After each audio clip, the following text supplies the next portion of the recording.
The ongoing tribunal investigating sexual harassment allegations against Eastern Cape Judge President Selby Mbenenge has seen a dramatic turn in testimony. His defense counsel accused the woman behind the claims, this is Court Secretary Andiswa Mengo, of sanitizing their interactions. Some have criticized the manner in which the advocate Muzi Sikhakhane has cross-examined the witness. Let's talk about all of this with the co-founder of ReimagineSA and the chair of the Desmond Tutu IP Trust, Dr. Mamphela Ramphele, and Research and Advocacy Officer of Judges Matter, Mbekezeli Benjamin. To both of you, good morning and thank you very much for your time. Dr. Ramphele, I'd like to start with you and reflect on the op-ed you wrote about 2 days ago. But before I go into what would have been my opening question, in the lead up to this interview, you expressed having strong feelings about this particular case, and I wonder if you wouldn't mind, with your permission, just sharing how you're feeling today after having heard more of the testimony and the interaction at the Judicial Tribunal. I'm outraged as a woman, as a citizen of a country that is supposed to be a constitutional democracy. How on earth do we have a man who admits to have initiated this relationship that is now the source of distress for many of us, for that it happened? Where are the standards and the norms and ethics for judges? How do we elect judges, select or elect judges to be people who are the custodians of our Constitution that prohibits the violation of human rights and that enjoins each one of us to be custodians and protectors of those vulnerable? He is a judge president of a court. He's supposed to ensure that that court operates in terms of the values of our Constitution. And he's an African man who should know better about being in that position as an adult. The adults in the room have to maintain decorum. You cannot tell me that this tribunal can turn around whether this woman produced all the details or not. The main focus of this tribunal should be, is this a fit and proper person to be a judge, let alone a judge president? How can we tolerate that a man in his position, with his stature, can switch off cameras to permit himself the right to commit sexual offenses in the court?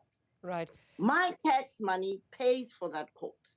And so I think South Africans, whether they're men or women, should stand up and say, not in our name. Mbekezeli, in a moment, just give me a second. I want to come back to the actual TRR, the terms of reference of the tribunal itself, which may have, in a sense, been lost in translation as we focus on the sexual harassment piece. But another question for you, just to follow up, Dr. Ramphele, is that Mengo has said she was scared, basically said she feared the power the judge had over her. In cross-examination, Advocate Sikhakhane went in hard and he was seeking to dismantle the notion of a power imbalance, and also, as we've seen over the last 2 days, methodically exposing messages that she had omitted to mention in her statement, her reciprocity in the exchanges. Does any of that matter in the way that you see her power and agency as these proceedings evolve? Dr. Ramphele? No. In my view, is very clear. And this is the attitude we took at the University of Cape Town. We were the first institution to have policies against sexual, racial, or any form of harassment. And the essence of that policy is that in a situation of unequal power relationships, you cannot plead consensual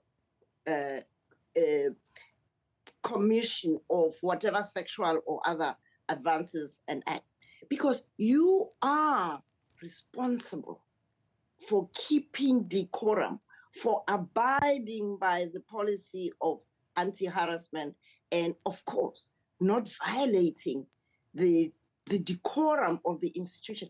The court is supposed to be the place where we go, the safety place for us to get justice. You can't be a presider, a president of a court, and then plead that, no, this woman played along. Why did you start the play? The unequal power relationship is exactly at the heart of this. And this is why we've got so much gender-based violence in this country. We are the poster child in the world for not only gender-based violence, but for femicide. And so this woman is right to be afraid, because he has seen so many women lose their jobs, so many women being killed, so many women being undermined. And what's happening to her now is going to discourage even more women from coming forward and saying, this person, this vice chancellor, this CEO has abused me.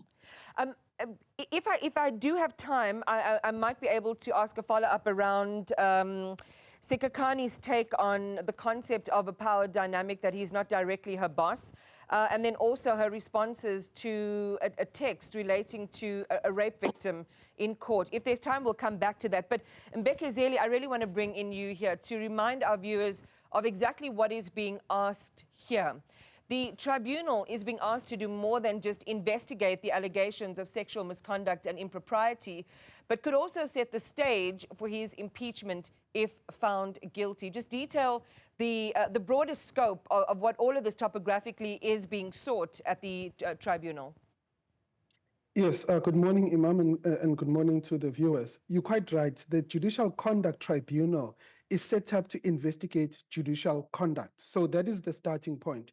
So the form of conduct is set out in the Judicial Code of Conduct, which very clearly says what a judge may do and the judge may not do. So the focus really is on the conduct of the judge and less so on other people. Yes, in this unique circumstance that it involves sexual harassment or sexual misconduct of some kind, the allegations that were made by the complainant do have to be tested, right? There should be a way to test them to verify whether they're true or not, or which parts of it are true and which parts may not be true. There should be fairness in the process, not only for the judge, but also for the complainant. But the key thing, and which is what makes the Judicial Conduct Tribunal different from a criminal trial, is that the tribunal itself must be inquisitorial. So it is the tribunal that leads the evidence and tries to gather the evidence. It doesn't really rely on the legal representatives of the respondent judge. It must be the tribunal that leads the process. At the same time, the tribunal must find a way to protect the witnesses who come before the tribunal. So, for example, we think it was unacceptable for the legal representative of the judge to say to the witness, you can't take that tone with me, or you can't take that attitude with me. Those kinds of comments should never come from any legal representative, especially one dealing with a sensitive issue such as this. So that was something that should have been reprimanded much earlier. But at the core of it, really, is to interrogate what did the judge do, what did the judge not do, and does it still fit with the code of conduct? And if it does not, then it may be declared as gross misconduct, which will lead to impeachment. And if there is a lesser form of misconduct, because ultimately I think that this is a question that has escaped a lot of our attention, is that even if the tribunal finds that there was some sort of consensual relationship, even though there is this issue of the power dynamic, but that is beside the point. Even if he's found not guilty of sexual harassment, but it can still violate the code of judicial conduct. It may still lead to impeachment. An easy example is that... And that's the point, Mbekezeli, if I can come in there, which I'd like you to sharpen, is while Sikhakhane has spent the bulk of these days ascribing or deciphering culpability and whether or not there was a reciprocity in all of this, the question is, and these are the issues that the tribunal is seized with, is that whether there was gross misconduct in terms of Section 177, you've talked about that. They will produce a report. They must come up with factual findings and find out whether there was a code of judicial conduct breach, and then make a recommendation on whether he should be removed from his office through impeachment. Yes, that is essentially it. The tribunal is a means to an end. The end is the question of whether this violates Section 177 of the Constitution, which is gross misconduct. The means is through the tribunal, which is supposed to gather all facts, and those facts must be tested. And cross-examination, again, is also a means to an end. The tribunal doesn't necessarily have to allow sort of a free-for-all in terms of cross-examination. It can, in and of itself, say we're narrowing the cross-examination to specific issues, we're limiting the question to very specific issues at the same time. But at the same time, the tribunal has a responsibility to be fair on the judge. We mustn't lose sight that there are high stakes here. His reputation is on the line. His income possibly is on the line. And so those kinds of interests must also be balanced, but it must be sensitive also to the messages that it is sending out. And this is where we as Judges Matter for the last 2 years have been saying that there is a dire need for the judiciary to develop a sexual harassment policy or an anti-sexual harassment policy that is very clear on what should be done when a complainant comes forward, what kind of support can be offered, how can we ensure that there is still fairness to the alleged perpetrator of the sexual harassment, and what kind of conduct or standards should be set by an inquiry that is investigating sexual harassment. And perhaps, Dr. Ramphele, I could bring you in there. I mean, you know, Mbekezeli was talking about this being high stakes and the judge's reputation and income and so on in future being at risk.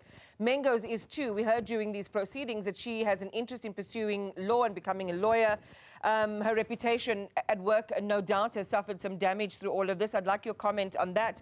But also, we do have the time, so I want to go back to Sikhakhane's take on, for example, sharing her opinion on another, victim of rape in the system, a text that she had responded to saying, you know, that the reason perhaps this complainant came forward was because she might have fallen out of favor and perhaps the jealousy involved and, you know, the person she was accusing had perhaps moved on to someone else in that vein. What benefit do you think it serves for him to continue with that line? Imani, I want to focus on the issue of fairness, which Mbekezeli has raised.